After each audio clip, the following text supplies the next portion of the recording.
నమస్తే, welcome to I dream. So ఈరోజు special డిబేట్కి గల కారణం ఏంటంటే, సో బయట జరుగుతున్న ఒక బర్నింగ్ టాపిక్. ఆ టాపిక్ ఏంటో కాదు, ఆర్జే కర్ హాస్పిటల్ మెడికల్ కాలేజ్లో జరిగిన ఇన్సిడెంట్, రేప్ అండ్ మర్డర్గా ఒక మెడికో తనకు జరిగిన అమానుషమైన ఘటన. సో ఇప్పుడు భారతదేశాన్నే కాదు, ప్రపంచాన్నే ఊపేస్తుంది. ఇలాంటి దుర్ఘటన జరగడం, సో ఇది మన భారతదేశంలో మొదటిది కానే కాదు, కానీ ఇలాంటిది తరచుగా జరుగుతూనే ఉన్నాయి. మరి ప్రొటెస్ట్ చేస్తూనే ఉన్నారు, అయినా కానీ ఎవరిలో ఎలాంటి మార్పు అనేది రావడం లేదు. కానీ ఈ టాపిక్ మీద ఈరోజు మనతో మాట్లాడడానికి సో డాక్టర్ భరద్వాజ్ గారు అండ్ వారితో పాటు కూడా ఉమెన్ యాక్టివిస్ట్ సంధ్య గారు కూడా ఇక్కడ ఉన్నారు. వారితో పాటు మరి ప్రముఖ లాయర్ పూజారి నాగేశ్వరరావు గారు కూడా ఉన్నారు. మరి వారిని అడిగి తెలుసుకుందాం, ఇలాంటి సంఘటనలు ఎందుకు జరుగుతున్నాయి, జరగడానికి గల కారణం ఏంటి, అండ్ మెయిన్గా ఈ ఇన్సిడెంట్ గురించి మెడికల్ టెర్మినాలజీలో సో ఆ అమ్మాయికి జరిగిన దారుణమైన స్థితి ఎందుకు ఇలా వచ్చింది, మరి ఇలా జరగడానికి గల కారణం ఏంటి అనేది కూడా డాక్టర్ భరద్వాజ్ గారితో మొదలు పెడదాం. సో అందరికీ నమస్తే. సో సార్ నమస్తే సార్. యా, డాక్టర్ భరద్వాజ్ గారు, ఫస్ట్ ఏంటంటే అక్కడ మెడికోకి జరిగిన ఇలాంటి ఇన్సిడెంట్ మాత్రం నిజంగా అసలు ఎవ్వరు తలుచుకున్నా కానీ ఖచ్చితంగా ఒక గుండెల్లో ఆ బాధ అనేది కూడా వస్తుంది, ఆ గొంతులో వణుకు అనేది కూడా వస్తుంది. ఆ అమ్మాయిని అంత దారుణంగా చేయాల్సిన అవసరం ఎందుకు వచ్చింది, అసలు ఆ అమ్మాయికి జరిగిన ఇన్సిడెంట్ గురించి ఫస్ట్ మీతో మొదలు పెడదాం. రైట్. సో బేసిక్గా ఏం జరిగింది అంటే, మళ్ళీ మనకు పోస్ట్ మార్టం రిపోర్ట్స్ ఇవన్నీ బయటికి రాలేదు, కానీ ఎక్స్పర్ట్స్ చూసిన తర్వాత కొన్ని పాయింట్స్ లిస్ట్ చేశారనమాట. ఏంటంటే కళ్ళు పొడిచారని, అదేవిధంగా హయాయిడ్ బోన్ అంటాం అనమాట. సో కార్టిలేజ్ ఉంటుంది మనకు థైరాయిడ్ గ్లాండ్ దగ్గర, సో దాన్ని క్రష్ చేశారని, ఆ తర్వాత పెల్విక్ గర్డిల్ బ్రేక్ చేశారని, సో చాలా చేతులు కాళ్ళు విరిగిపోవడము. సో ఇది చాలా సెక్షువల్ అసాల్ట్ అంటాం అనమాట, highest degree of sexual assault. So next question మీరు అడిగింది ఏంటంటే ఎందుకు చేస్తారు, సో ఎందుకు ఇలా చేస్తారంటే, మనం కంప్లీట్గా సైంటిఫిక్గా ఆలోచించినప్పుడు ఏంటంటే ఒక పర్సనాలిటీ ట్రైట్ ఉంటుంది అనమాట. దాన్ని ఏమంటారంటే డార్క్ ట్రయాడ్ అంటారు. సో ఈ డార్క్ ట్రయాడ్ అంటే ఏంటంటే it's a combination of 3 different personalities. ఒకటి మ్యాక్యువాలిజం అంటాం, నార్సిసిజం అంటాం, ఇంకోటి సైకోపతి అంటాం. సో మ్యాక్యువాలిజం అంటే ఏంటంటే ఈ పర్సనాలిటీ ట్రైట్లో పీపుల్ ఎలా ఉంటారంటే, మేమే గొప్పవాళ్ళు, నాకంటే గొప్పవాడు ఎవడూ లేడు, ఇది ఒక పర్సనాలిటీ ట్రైట్ అనమాట. నార్సిసిజం అంటే ఏంటంటే వీళ్ళు ఏం చేస్తారంటే వాళ్ళ ప్రయోజనాల కోసం పక్కన వాళ్ళని ఏ విధంగానూ యూజ్ చేసుకుంటారు, మ్యానిపులేట్ చేస్తారు. ఇంకోటి డేంజరస్ దీనికంటే ఏంటంటే సైకోపతి అంటాం. సైకోపతి అంటే ల్యాక్ ఆఫ్ ఎంపతి, అంటే ఎదుటి వాళ్ళ సఫరింగ్కి దే విల్ నాట్ రియాక్ట్ అనమాట. సో ఏదైతే మన హ్యూమన్ డిఎన్ఏలో ఉండాలో అది వాళ్ళకు ఉండదు. సో ఈ 3 పర్సనాలిటీస్ని కలిసిందే డార్క్ ట్రయాడ్ అంటాం అనమాట. సో ఈ డార్క్ ట్రయాడ్ వాళ్ళు ఎలా ఉంటారంటే మేమే గొప్ప వాళ్ళు అనుకుంటారు. అదేవిధంగా పక్కన వాళ్ళ సఫరింగ్కి వీళ్ళకి ఎంత సఫర్ అయినా కూడా వాళ్ళని ఇంకా సఫర్ చేయాలని చూస్తారు తప్పితే వాళ్ళకి ఎటువంటి సింపతి కానీ ఎంపతి అనేది ఉండదు. వీళ్ళ స్వప్రయోజనాల కోసం ఏమన్నా చేస్తారనమాట, అంటే పక్కన వాళ్ళని మ్యానిపులేట్ చేస్తారు. ఈ 3 కలిసిందే మనం డార్క్ ట్రయాడ్ అంటాం.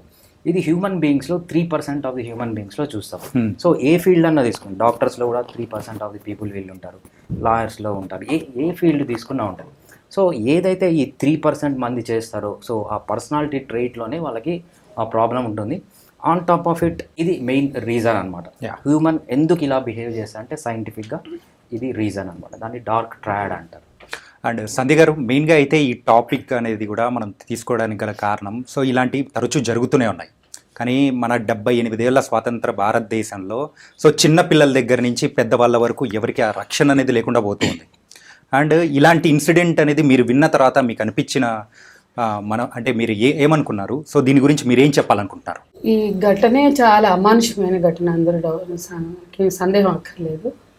అయితే దీంట్లో అనేక అంశాలు మాట్లాడాలి. ఒక వ్యక్తికి ఉండేటువంటి బలహీనత కానీ, లేదా వ్యక్తికి ఉండేటువంటి బిహేవియరల్ ప్రాబ్లమ్స్ ఉంటాయి, కానీ దానికి సామాజిక అంశాలు కూడా తోడవుతాయి. ఇదే బిహేవియర్ వేరే దేశంలో ఉన్న వాడికి ఆ దేశంలో ఉన్న సాంస్కృతిక విలువలు, అంటే cultural ideology, cultural mind set డిఫరెంట్గా ఉండొచ్చు.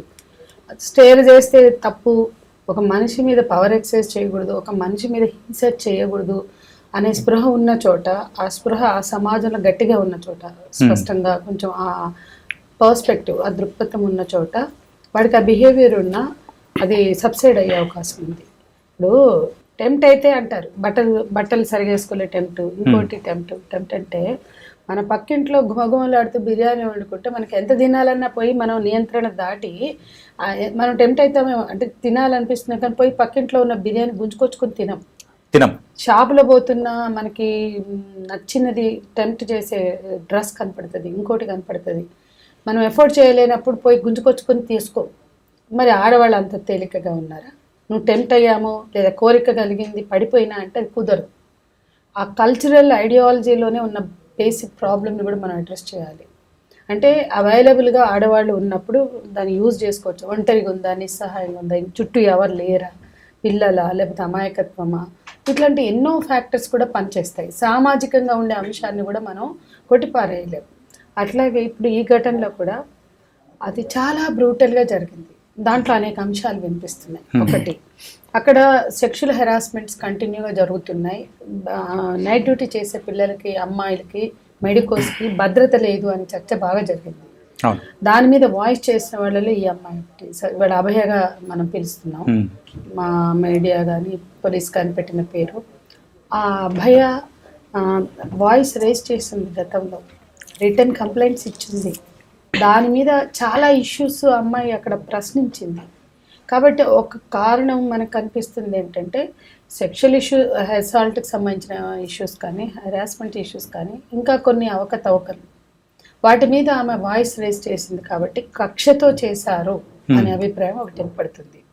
ఇప్పుడు ఎండ్ ఆఫ్ ద డే ఏం చేయాలనుకున్నారు? అమ్మాయి 2:30కి భోజనం చేసి వెళ్ళింది. అది సెమినార్ హాల్, ఒక చిన్న మ్యాట్రిక్స్ ఉంది, ఫ్యాను, ఏసీ అలాంటివి ఉన్నాయి. తనకి డ్యూటీ మళ్ళీ గ్యాప్ ఉంది కాబట్టి రెస్ట్ తీసుకోవాలని వెళ్ళింది. అప్పటికే 36 అవర్స్ కంటిన్యూస్ గా వర్క్ చేసింది. కాబట్టి ఈ అంశము అంటే ఒక అత్యుత్తమ గౌరవం కలిగిన ప్రొఫెషన్ ఇది. డాక్టర్లు అయితే భద్రత ఉంటుంది అనుకుంటాం హాస్పిటళ్లలో నైట్ డ్యూటీ చేసే డాక్టర్లకి. కానీ ఆ ప్రభుత్వ ఆసుపత్రిలో కనీసం ఆ పీజీ డాక్టర్లకి లేదా నైట్ డ్యూటీ చేసే డాక్టర్లకి రెస్ట్ రూమ్స్ కూడా లేకపోవడం. అది రెస్ట్ రూమ్ కాదు, అమ్మాయి పడుకుంది. పైపెచ్చి అక్కడ సీసీ కెమెరాలు లేవు. అంటే ఎవరో తెలిసిన వాళ్ళు, సీసీ కెమెరాలు కూడా లేవు అని తెలిసిన వాళ్ళు, అమ్మాయి అంతకుముందు కూడా పడుకుని ఉండొచ్చు 1-2 సార్లు. తెలిసిన వాళ్ళు, అవగాహన ఉన్న వాళ్ళే ఆ అసాల్ట్ చేశారు. ఇకపోతే 2:30కి వెళ్ళింది, 3:30 మధ్య జరిగిన 1 అవర్ లోపల జరిగితే 3:45 లోపల ముగిసింది ఆ హింసాకాండ. 4 o'clock వెళ్ళిన ఒక వ్యక్తిని తీసుకొచ్చి, సరే అతని హిస్టరీ బాగాలేదు, 3 పెళ్ళిళ్ళు 4 పెళ్ళిళ్ళు చేసుకున్నాడు, అందులో ఒక అమ్మాయి చనిపోయింది, ఇట్లాంటివి ఎన్నో ఉన్నాయి. సరే అతను ఒక 12,000 జీతం పొందే అతను అక్కడ అంత పవర్ ఎక్సర్సైజ్ చేయడం, ఎక్స్ట్రాడినరీగా అధికారాలని అనుభవించడం, ఇదంతా ఒక ఇష్యూ. అతనుకున్న బ్లూటూత్ ఇయర్ ఫోన్స్ అక్కడ దొరికినాయి. వెళ్ళేటప్పుడు అతను కనపడ్డాయి, తిరిగి అతను బ్యాక్ వెళ్ళేటప్పుడు లేవు. అతను బూట్ షూ మీద బ్లడ్ స్ట్రెయిన్స్ ఉన్నాయి. ఇవన్నీ చాలా మందికి తెలిసిన విషయాలే. కానీ మనం మాట్లాడుకోవాల్సింది ఏంటంటే ఆ 151 grams ఆఫ్ సెమన్ వజైనాలో దొరికిందన్నారు కదా, దాన్ని మనం అనలైజ్ చేస్తే అది గ్యాంగ్ రేప్ అనడానికి ఇది అక్కడే డాక్టర్లే చెప్పారు. ఇది ఎవరు ఊహించి మాట్లాడుతుంది కాదు. పోస్ట్ మార్టంలో పాల్గొన్న టీమ్ ఆఫ్ ద డాక్టర్ ఇది చాలా ఆయన తట్టుకోలేక ఇక్కడ ఎవరు బయట పెట్టారు అంటే, ఇక్కడ దీదీ ప్రభుత్వం ఏదైతే తృణమూల్ కాంగ్రెస్ ఒక మహిళ, సిగ్గుపడాలి ఒక మహిళ, ఆమె ముఖ్యమంత్రి 4 సార్లు అక్కడ ముఖ్యమంత్రి, ఆమె ఒక ప్రభుత్వ ఆసుపత్రి నిర్వహణను పట్టించుకోలేదు అనడానికి ఇది ఒక ఉదాహరణ. అయితే భద్రత లేదు, రూమ్స్ లేవు, ఇవన్నీ ఒక ఇష్యూ. కానీ ముందు సూయిసైడ్ అని చెప్పారు. బుర్రున్నోళ్ళు, బుద్ధున్నోళ్ళు ఎవరైనా సూయిసైడ్ అని చెప్తారా? ఆ తల్లిదండ్రులకి సూయిసైడ్ అని చెప్పి పిలిపించారు. ఇక్కడ కుట్ర ఉంది అంటున్నా. ఆ పాప బాడీ చూసిన, అమ్మాయి డాక్టర్, జూనియర్ డాక్టర్ బాడీ చూసిన ఎవ్వడికి పీపుల్ లైక్ మనలాంటి మామూలు వాళ్ళకు కూడా అది ఆత్మహత్య అనిపించింది. అంటే దీని గురించి కూడా మనం ఇంకా మాట్లాడుకుందాం. అంటే నేనేమంటున్నా అంటే ఎవరికైనా అది ఆత్మహత్యగా కనిపించదండి, కానీ ఆత్మహత్యగా ఎందుకు చెప్పారు అంటే ఏదో ఫ్యాక్ట్స్ ని డివైడ్ చేయాలనుకున్నారు, పక్కదో పట్టించాలనుకున్నారు మీడియానైనా అందరినీ. రెండవది తమ కొలీగ్ పైన జరిగిన దారుణ హింసను తట్టుకోలేక పోస్ట్ మార్టం డాక్టర్లు బయటకు వచ్చి ఇది ఆత్మహత్య కాదు, హత్య, గ్యాంగ్ రేప్ అని వాళ్ళు మాట్లాడారు. ముందు డాక్టర్స్ కమ్యూనిటీ మాట్లాడారు, ఒక ఫ్రెటర్నల్ కమ్యూనిటీ మాట్లాడాక బయటకు వచ్చింది ఇష్యూ. తల్లిదండ్రులు కూడా ఆత్మహత్య అనే అభిప్రాయంతో ఉన్నారు. కాబట్టి హాస్పిటల్ మేనేజ్మెంట్ ఎవరైతే ఉన్నారో వాళ్ళు హషప్ చేయాలనుకుంటున్నారు, వాస్తవాల్ని కప్పిపుచ్చాలని చూస్తున్నారు, ఏదో మసిపూసి మారేడుకాయ చేయడానికి. తప్పు జరిగింది, నేరం జరిగింది, అది క్రూరమైన నేరం. మహిళల భద్రతని ఎజెండా మీదకి తెచ్చుకొచ్చి భారతదేశ మొత్తం ప్రజలందరికీ కూడా ఇవాళ నిరసన వెల్లువెత్తుతున్నాయంటే మహిళల భద్రత వర్క్ ప్లేస్లో కావచ్చు, బయట కావచ్చు. ఈ రోజుకి బహిరంగ ప్రదేశాల్లో మహిళల భద్రత మన ఎజెండాలో లేదు. 77 ఏళ్ల స్వతంత్రం ముగిసింది, కానీ women safety at public place ఇంకా రాలా మనకి. నో యాక్ట్, నో అది జనరల్గా ఉన్నాయి, కానీ వర్క్ ప్లేస్లో యాక్ట్ ఉంది, కానీ అది కూడా అమలు చేయట్లేదు. కాబట్టి చాలా అంశాలు మనం మాట్లాడదాం, కానీ ఇది క్రూరమైన నేరాన్ని కప్పిపుచ్చే ప్రయత్నం చేయడానికి బాధ్యత వహించాలి అక్కడ. ఇవాళ ఆమె కూడా ఊరేగింపులు తీస్తుంది ముఖ్యమంత్రిగా, ఆమె కూడా న్యాయాన్ని డిమాండ్ చేస్తుంది. రాష్ట్ర ముఖ్యమంత్రి ఆమె న్యాయాన్ని ఎన్ష్యూర్ చేయాలి, కానీ ఆమె న్యాయాన్ని డిమాండ్ చేయడం కాదు. ఇక రెండవది, మొత్తంగా కూడా ఇవాళ దేశంలో నిరసనలు వెల్లువెత్తిన సందర్భంలో అయినా దాని మీద నిష్పక్షపాత విచారణ జరిపించాలి. 2 విచారణలు జరిపాలి. సిబిఐకి వాళ్ళు ఇచ్చారు ఆల్రెడీ అక్కడ ప్రభుత్వం. సిట్టింగ్ జడ్జితో కూడా, బెంగాల్ హైకోర్టు సిట్టింగ్ జడ్జితో కూడా చేయించమని మేము అడుగుతున్నాం.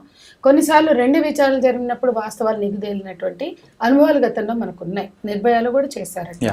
కాబట్టి ఖచ్చితమైన సమగ్ర విచారణ జరగాలి. ఆ కుటుంబానికి నష్టపరిహారం చెల్లించాలి. ఆ కుటుంబాన్ని పక్కదోవ పట్టించినందుకు బాధ్యత వహించాలి. ఆ ప్రిన్సిపాల్ దీనికి అన్నిటికీ బాధ్యుడు. ఎందుకంటే మొత్తం ఈ కుక్డప్ స్టోరీస్ వెనక అతనే ఉన్నాడు. ఇష్టం వచ్చిన కథనాలు వినిపించి వెల్లువెత్తాక ఆఖరికి ఆమె బాడీ చూసిన డాక్టర్లు తట్టుకోలేక వాళ్ళు తిరగబడితే రాజీనామా చేశాడు. అటువంటి వాడిని పక్కన లూప్ లైన్లో పెట్టకుండా తీసుకుపోయి అంతకన్నా ఎక్కువ పేమెంట్ ఇచ్చి ఇంకో హాస్పిటల్లో పెట్టారంటే ఏంటంత తొందర? అంటే ఏం చేయదలుచుకున్నారు? ఏం మెసేజ్ ఇవ్వదలుచుకున్నారు? వినేష్ పోగట్ నా మీద లైంగిక వేధింపులు జరిగినాయి అంటే ఒక మెసేజ్ ఇవ్వరు. బ్రిజ్భూషణ్ అరెస్ట్ చేసి లైంగిక వేధింపులు సహించాం అని బీజేపీ ఒక మెసేజ్ ఇవ్వదు. పోయిన సంవత్సరం 2 ఏళ్ళు వాళ్ళని రోడ్ల మీద తొక్కి, బూటకాలతో తొక్కి లైంగిక వేధింపులు పట్ల సిగ్గుపడే పాలకులు లేనంత వరకు, ప్రజలకు అవగాహన కల్పించినంత వరకు లైంగిక నేరాలు చేసే హక్కు ఎవరికి లేదురా అని చెప్పడానికి పాలకులు సిద్ధం కావాలి. క్యాంపెయిన్ వాళ్ళ బాధ్యత. దాన్ని నేను చాలా స్పష్టంగా చట్టాలు ఎట్లున్నాయో కూడా మేము చెప్తాం, ఆయన చెప్తారు. కాబట్టి పాలకులకు చిత్తశుద్ధి లేని చోట, స్త్రీలని లైంగిక అవయవాల కుప్పగా చూసే చోట అసలు ఎవరు ప్రశ్నించినా, లేకపోతే రాజకీయమైన ఇష్యూస్ అని ఉండొచ్చు, లేదా ఆమె అవైలబుల్గా కనపడచ్చు, లైంగిక దాడి వాళ్ళకి కలిసి వచ్చిన అవకాశం అనుకుంటారు, లేదా లైంగిక దాడి నేరం కాదనుకుంటారు. స్త్రీలను ఇంకా లైంగిక దృష్టితో చూస్తూ ఈ దేశంలో స్త్రీలు ఇంత అభద్రత బతకడానికి, భారతదేశంలో స్త్రీలకు భద్రత లేదు అని ప్రపంచమంతా గుర్తిస్తున్న చోట సిగ్గుపడడం ముందు చేయాలి. పాలకులకు సిగ్గుపడితే ఇప్పుడు రాజకీయాలు చేయరాడా? ఇది తృణములు కాదు, బీజేపీ కాదు, కాంగ్రెస్ కాదు, రాజకీయాలకి ఈ సమయం కాదు. మహిళల భద్రత పట్ల నిజాయితీగా ఆలోచించవలసిన సమయం. మరి నాగేశ్వరరావు గారు, మరి ఈ టాపిక్ అయితే నిజంగా చాలా బర్నింగ్ కూడా ఉంది. ఏంటంటే మరి అంటే బ్లూటూత్ ఎవరిదైతే దొరికిందో, సో సివిల్ వాలంటీర్గా ఉన్న సంజయ్ రాయ్, సో తనైతే ఏం పర్లేదు నన్ను ఎవరైనా తీయండి అని చెప్పేసి ఇంత అంటే ధైర్యంగా చెప్పేస్తూ ఉన్నాడు. సో అంటే అది చెప్తున్నాడంటే ఒక 6 నెలల్లో బెయిల్ ఏదో ఒకటి తీసుకొని బయటికి పంపించేస్తారని చెప్పేసి అంత ధైర్యంగా అని అంటున్నాడా, లేకపోతే కాపాడే వాళ్ళు తన వెనకాల ఉన్నారని చెప్పేసి దీని వెనకాల అనుకోవచ్చా? ప్రధానంగా ఈ కేసు గురించి చెప్పినప్పుడు ఏంటంటే దీంట్లో కాపాడే అవకాశాలు అయితే ఏమాత్రం ఉండవు. ఎందుకంటే ఇది భారతదేశ చరిత్రలోనే అత్యంత దయనీయమైన క్రూరమైన చర్య ఇది. కాబట్టి దీంట్లో బెయిల్ కూడా అంత తొందరగా ఏం రాదు. కాకపోతే ఏంటంటే అందరికీ ఇంతకుముందు మేడం గారు చెప్పినట్టు ఏంటంటే భారతదేశంలో చట్టాలన్నిటి మీద చాలామందికి అవగాహన లేదు. ఫస్ట్ ఆఫ్ ఆల్ ఓకే, మహిళల సంరక్షణ కోసం చాలా చట్టాలు ఉన్నాయి. ఎందుకంటే వాళ్ళని ఎంపవర్మెంట్ కోసం కావచ్చు, వాళ్ళ సేఫ్టీ కావచ్చు. ఇప్పుడు ప్రాక్టికల్గా వస్తే ఏంటంటే మనకు డొమెస్టిక్ వైలెన్స్ అనే ఒక చట్టం ఉంది. ఆ చట్టం మీద ఎవ్వరికి కూడా, చదువుకున్న వ్యక్తులకు కానీ చదువురాని వ్యక్తులకు కానీ, మహిళలకు నాకు తెలిసి ఒక 60% of the people does not know that act. Okay, వాళ్ళకి అది ఎక్కడుంటుంది, దాని మెకానిజం ఏంది, ఇంట్లో ఎవరైనా ఇబ్బంది పెడితే ఒక ఇంట్లో ఉన్న ఆడపిల్లల కోసం రక్షణ కోసం పెట్టిన చట్టం అది.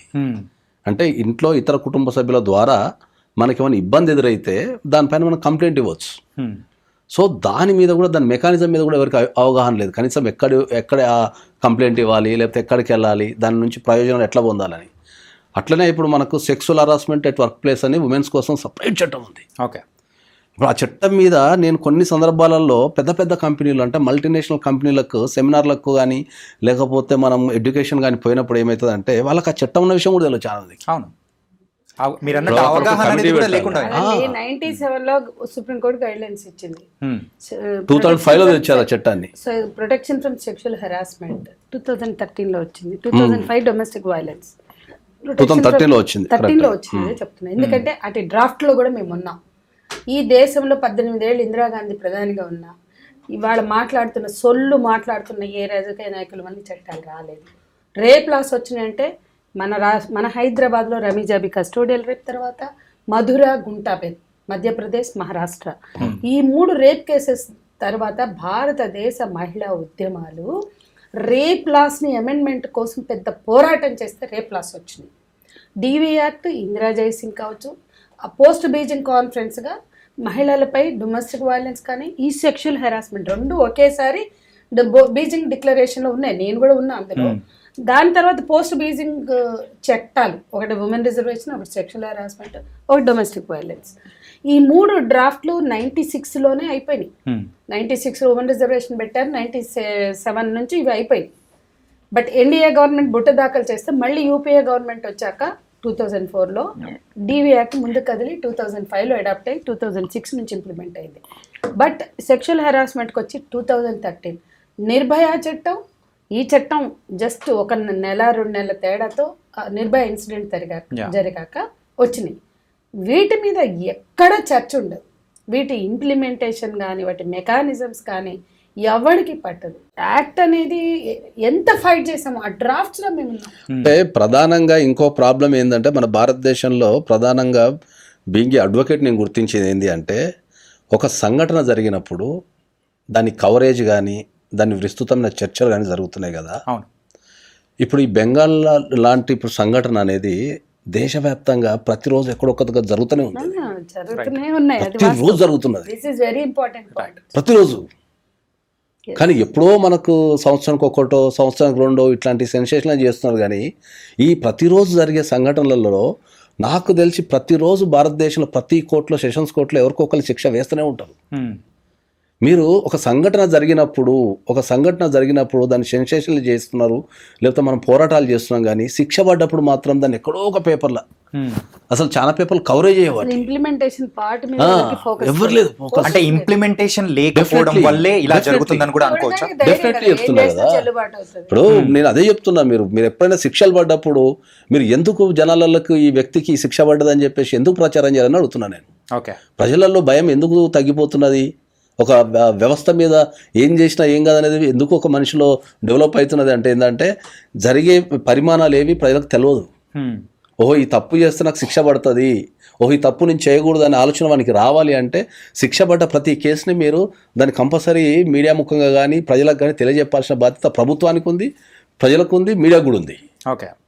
సో ఇప్పుడు ఎవరైనా ఏంటంటే మనకు జనరల్గా చట్టానికి వచ్చరికి ఏంటంటే ఎవరైనా కూడా ఏంటంటే ఇప్పుడు క్రైమ్ చేస్తే ఎప్పుడో 10 సంవత్సరాలకో 20 సంవత్సరాలకో లేకపోతే నేను ముసలిన తర్వాత పడుతుంది అంటున్నారు. కానీ మనకు ఏదైతే ఎగైనిస్ట్ మహిళల మీద పడే శిక్షలకు సంబంధించి ఎక్కడ కూడా ఇంతేందుకు హైదరాబాద్లో రోజుకి ఏదో ఒక పూట మీరు పొద్దుల పేపర్లు చదవండి, చిన్నపిల్లల మీద అగత్యాలు ఉంటాయి. అంటే ఆ ఇన్సిడెంట్ లేని పేపర్ కానీ న్యూస్ కానీ మాత్రం శిక్షలు పడ్డప్పుడు వేస్తాను లేరు. అది నేను చెప్పేది. మెయిన్ గా శిక్షలు పడినప్పుడు కూడా నేను వాదించిన కేసులలో పడిన శిక్షల చూడు మళ్ళీ అసలు చర్చా కార్యక్రమం లేదు ఇక్కడ. కానీ ఒక నేను వాదించిన కేసులే ఒక్కొక్క దగ్గర యావజ్జీవ కారశిక్ష పట్టుకుని ఏ పేపర్లో రాదు. అది ఆ వ్యక్తి వెళ్ళాడు అనేది మనకు ప్రజలలోకి విస్తృతంగా వెళ్ళగలిగితే కదా ప్రజల్లో మార్పు వచ్చేది. ఇప్పుడు ఈ పాయింట్ చాలా ఇంపార్టెంట్ ఏంటంటే యూరోపియన్ కంట్రీస్లో, స్కాండినేవియన్ కంట్రీస్లో మరణశిక్షలు లేవు. బట్ అక్కడ ఉన్న equality concept Norway, Denmark, Sweden ఆ దేశాల్లో బాగా వెళ్ళింది ప్రజల్లోకి. ఎవడిని ముట్టుకుని హింసించాడు. అక్కడ చిన్న పిల్లలకి మనం అన్నం చేతున్న అన్నం తినిపించడం నేరం అక్కడ. కాబట్టి స్కాండినేవియన్ కంట్రీస్ లో almost zero harassments. European countries కి వస్తే ఇప్పుడు ఆయన అన్నాడు చూడండి, వాళ్ళు నిరంతరం ఇప్పుడు ఒక క్రైమ్ జరిగింది. నేను యుఎస్ లో ఉన్నప్పుడు క్రైమ్ చూస్తాను. అతను ఉన్నాడు, నిలబెట్టారు వాడిని, బాధితురాలని చూపారు, పిల్లల్ని చూపారు, అతని గురించి చర్చిస్తారు. పోలీస్ ఏం చెప్తారంటే he is offender, he did like this అని ప్రజలకు అర్థమయ్యేలాగా చెప్పి ఈ కైండ్ ఆఫ్ ఎండ్లో ఏం చెప్తారు తెలుసా, ఈ kind of offence is not allowed. ఇది చట్ట విరుద్ధము, చట్టరీత్యా నేరము. ఈ నేరం ఎవరు చెప్పినా వాళ్ళు తప్పించుకోలేరు. ఈ విధంగా సివిల్ సొసైటీని అడ్రస్ చేస్తారు పోలీస్. మన దగ్గర అసలు అదేముంది? వాళ్ళు ఒక ఏరియాలో సెక్షువల్ అఫెండర్ ఉంటే ఈ ఏరియాలో వీడు ఉన్నాడు కమ్యూనిటీ అవేర్నెస్ ఇస్తారు, నైబర్హుడ్ లో డిస్ప్లే చేస్తారు. నైబర్హుడ్ లో ఆ నైబర్హుడ్ లో మీరు ఇల్లు తీసుకుని వెళ్ళాలంటే ఈ ఏరియాలో ఈ అఫెండర్ ఉన్నాడు, సో అండ్ సో సెక్షువల్ అని ఇంకొక ఇప్పుడు ఈ కేసులో కూడా, ఇప్పుడు మన కలకత్తా కేసులో కూడా now everybody saying that is offender after ఎట్లా ఉద్యోగం ఇచ్చారు? ఆ సివిల్ వాలంటీర్ జాబ్ ఇస్తారా? మన దేశ పార్లమెంటులో, గత పార్లమెంటులో 35 మంది ఎంపీలు రేప్ అక్యూజ్డ్ కూర్చున్నారండి. ఎట్లా కూర్చుంటారండి? రేప్ అక్యూజ్డ్కి 63 మందికి సీట్ ఇస్తే దాంట్లో నెగ్గొచ్చి 35 మంది కూర్చున్నారు. అంటే నేను అదే చెప్తున్నాను, ఎవరికి చెప్తారు, ఏం చెప్తారు? 35 మంది ఎంపీలు ఆడ కూర్చుని రేపులు చేసి వచ్చిన వాళ్ళు, రేప్ అక్యూజ్డ్ కావచ్చు, రేప్ ఆరోపణ ఎదుర్కొనేవాడు కావచ్చు, వాడు కూర్చుంటాడండి పార్లమెంట్ లో. ఎందుకు ఇస్తారు సీట్లు వాడికి? ఏం మెసేజ్ ఇస్తున్నారు? మీరు రేపులు చేసినా మీ రాజకీయ జీవితం ఉంటది. అట్లనే కదా బ్రిజ్భూషణ్ అంతగనం చేసిన ఇవాళ భారతదేశానికి ప్రతిష్టాత్మకమైన మనిషిని బజార్లో గొంతు మీద బూటుకాళ్ళు ఇసి తొక్కారు కదా, కానీ బ్రిజ్భూషణ్ని పట్టుకుని తీసుకెళ్లారా? ఇవన్నీ ఏం మెసేజ్లు ఇస్తాయి? ఏ పార్టీ వాళ్ళు సొక్కమైన వాళ్ళలాగా, శుద్ధమైన వాళ్ళలాగా మాట్లాడుతున్నారు? ఈ దేశ రాజకీయ పార్టీలకు చిత్తశుద్ధి లేదు. ఇది మీరు చెప్తున్నది ఎలా ఉందంటే, దొంగతనం చేసిన తర్వాత దొంగతనం చేయకూడదు అని చెప్పేలాగా ఉందన్నమాట. చెప్పడం కూడా చక్కగా చెప్పట్లేదని కదా, అది కూడా చక్కగా చెప్పట్లేదు, అది కూడా చక్కగా ఏడుస్తలేరు. ఎందుకంటే చట్టాలు ఇట్లున్నాయి. నేనేం చెప్తున్నా, ప్రపంచంలో మన దేశంలోనే తీసుకో, మన రాష్ట్రం, ఉమ్మడి రాష్ట్రం తీసుకోండి.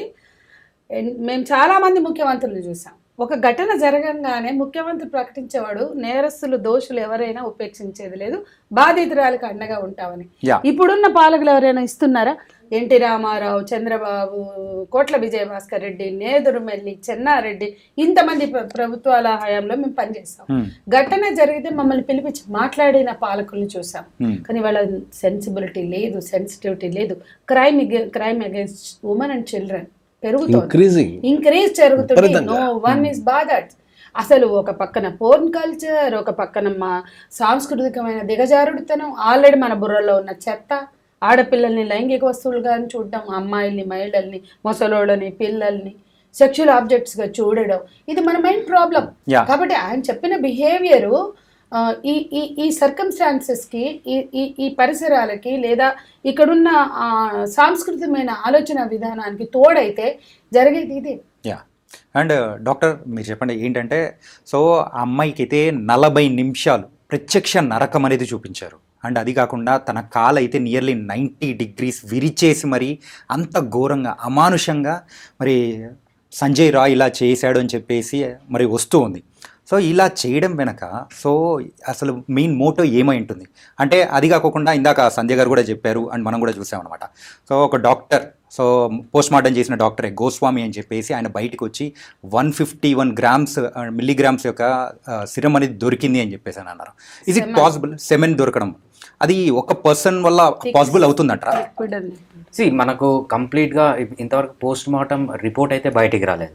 ఈ పోస్ట్ మార్టం చెప్పిన వాళ్ళు ఎవరంటే మీడియాలో పిక్చర్స్ చూసి అవి చూసి చెప్పిన వాళ్ళు తప్పితే యాక్చువల్గా అసలు పోస్ట్ మార్టం అనేది బయటికి రాలేదు. సో అది వస్తే కానీ మనము చెప్పలేమన్నమాట. సో అది పెద్ద కష్టమే కాదు. So DNA analysis report 3 days కి వస్తుంది. జనరల్గా అంటే అది అప్రాక్సిమేట్ ఇప్పటి వరకు జరిగి నియర్లీ 8-9 days అవుతుంది. ఓరల్ రిపోర్ట్ ఇస్తారు. ఓరల్ రిపోర్ట్ ఇస్తారు. Forensic it will take 15 to 20. Oral report మనకు ఎగ్జామినేషన్ చేసినప్పుడు ఇస్తారు. పోస్ట్ మార్టం చేసినప్పుడు oral report cause of death కానీ.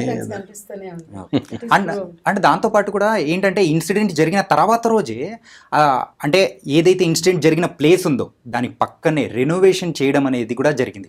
అంటే అక్కడ ఉన్న సాక్ష్యాలను కూడా చెరిపేయడానికి కూడా ఒక పాసిబిలిటీ అనేది ఉండొచ్చు కదా. దాన్ని ఏమంటున్నారంటే, మేము రెస్ట్ రూములు లేవు అన్నారు, ఆడపిల్లలు పోయి సెమినారాల్లో పడుకున్నారు, అందుకే జరిగింది అంటున్నారు. అంటే అందుకోసం కట్టామంటున్నారు. అంతేనా? ముందు నువ్వు నేరాన్ని, ఆధారాన్ని కలెక్ట్ చేసి ఇవ్వడం, ఇన్వెస్టిగేషన్కి కోఆపరేట్ చేయడం ముఖ్యమైన విషయం. అప్పటికప్పుడు అప్పటి వరకు పట్టించుకొని రూమ్ల కన్స్ట్రక్షన్ అప్పుడే కట్టాలా? వీళ్ళు పోయి అక్కడ సామాన్యులు పేషెంట్స్ ఉంటారండి, యాజిటేటర్స్, ఆ మూకదాడి కూడా కరెక్ట్ కాదు. గవర్నమెంట్ హాస్పిటల్స్ మీద మూకదాడి ఏ కార్పొరేట్ హాస్పిటల్ మీద జరుగుతుందా అండి? అంటే ప్రజలు ఉన్మాదులా, వాళ్ళని నడిపించే వాళ్ళు ఉన్మాదులా అంటే ఖచ్చితంగా మోటివ్స్ ఉన్న వాళ్ళు ఉంటారు ఎప్పుడు కూడా. మీరు ఉస్మానియా గాంధీ నీలోఫర్ తీసుకోండి, ఎందుకు జరుగుతాయండి మూకదాడులు? ఇంతకన్నా ఎక్కువ ప్రాణాలు పోతాయి కార్పొరేట్ హాస్పిటళ్లలో. పేద ప్రజల చేతులు పట్టుకునే డాక్టర్లు వీళ్ళే. పేద ప్రజలకు వైద్యం జరిగేదే ప్రభుత్వ హాస్పిటల్స్. కానీ మీడియా కూడా అక్కడ అంతా చచ్చిపోతారు, అక్కడికి వెళ్తే చచ్చిపోతున్నట్టు ఆ ఇన్సిడెంట్స్ ని ఫోకస్ చేసినట్టుగా కార్పొరేట్ హాస్పిటల్స్ ఇన్సిడెంట్స్ ని ఫోకస్ చేయరు. కాబట్టి ఇవన్నీ ఉన్నాయి. అక్కడ కూడా మూగదాడి వెనక ఏదో ఉంది. ఆ మూగదాడి అంత ఇన్సిడెంట్ గా ఎట్లా జరుగుతుందండి? ఇన్స్టెంట్ గా జరుగుతుంది మూగదాడి. పేషెంట్లు అల్లాడిపోయారు, ఆ డాక్టర్లు తమ కొలీకి జరిగిన అన్యాయానికే మాట్లాడతారా, తమ మీద జరిగిన దాడిని ఎదుర్కొంటారా? ఈ సిచ్యువేషన్ ఎందుకు వస్తుంది? ఇవన్నీ కూడా ఆలోచించాలి, చర్చించాలి. బేసిక్గా అసలు ఫారెన్సిక్ రిపోర్ట్ ప్రకారము సో ఎంతమంది ఉన్నారు అనేది కనుక్కోవడం పెద్ద విషయమే కాదు, చాలా ఈజీ. సో అంత టెక్నాలజీ ఉంది మన దగ్గర, సెమెన్ అనాలిసిస్ ఉంది, DNA అనాలిసిస్ ఉంది, అంతమంది అవసరం లేదు. అక్కడ దొరికిన హెయిర్ స్ట్రాండ్స్ని బట్టి కూడా మనము DNA అనాలిసిస్ చేయొచ్చు. సో బేసిక్గా ఏంటంటే ఇప్పుడున్న టెక్నాలజీ యూజ్ చేసి ఎంతమంది ఉన్నారు, ఎంతమంది ఇన్వాల్వ్ అయినారు అని కనుక్కోవడం అది పెద్ద విషయమే కాదు. కరెక్ట్. కాకపోతే ఇంత టెక్నాలజీ పెరిగిన తర్వాత కూడా ఇప్పటికీ దాని గురించి ప్రాపర్గా బయటికి ఒక్క ఇన్సిడెంట్ అనేది ఏంటంటే ఒక్క విషయం అనేది కూడా బయటికి రానియట్లేదు. అసలు ఎందుకు ఇలా జరుగుతుంది సార్? అంటే దీని వెనకాల ఏదో పెద్ద కుట్ర ఉందనే మనం భావించవచ్చు అంటారా? ఇట్లాంటి సంఘటనలు జరిగినప్పుడు ఏంటంటే ప్రభుత్వాలకు చెడ్డ పేరు వచ్చే అవకాశం ఉంటుంది కాబట్టి వాళ్ళు ఏమన్నా ఉండొచ్చు, మనం ఖచ్చితంగా ఏం చెప్పలేము. ఎందుకంటే అంత పెద్ద రాష్ట్రము, ఒక రాష్ట్ర ముఖ్యమంత్రి లేడీ ఉన్న డైనమిక్ లేడీ అంటారు జనరల్ ఇండియాలో అని, అంత పెద్ద డైనమిక్ లేడీ ఉన్న ఒక రాష్ట్రంలో, అంత పెద్ద కలకత్తా సిటీ, అంత ఫేమస్ సిటీలో ఒక గవర్నమెంట్ హాస్పిటల్లో అత్యంత దారుణంగా చంపడం అనేది, అది కూడా రేప్ చేసి చంపడం అనేది, దానిపైన గవర్నమెంట్కు మచ్చ వచ్చే అవకాశం ఉంటుంది, శాంతి భద్రతల మీద ఎఫెక్ట్ పడుతుంది, ఇన్వెస్ట్మెంట్ల మీద ఎఫెక్ట్ పడుతుంది. There are so many issues involve in it. So వాటి నుంచి కప్పిపుచ్చుకోవడానికి ఏమన్నా ప్రభుత్వ పెద్దలు చేసి ఉండొచ్చు.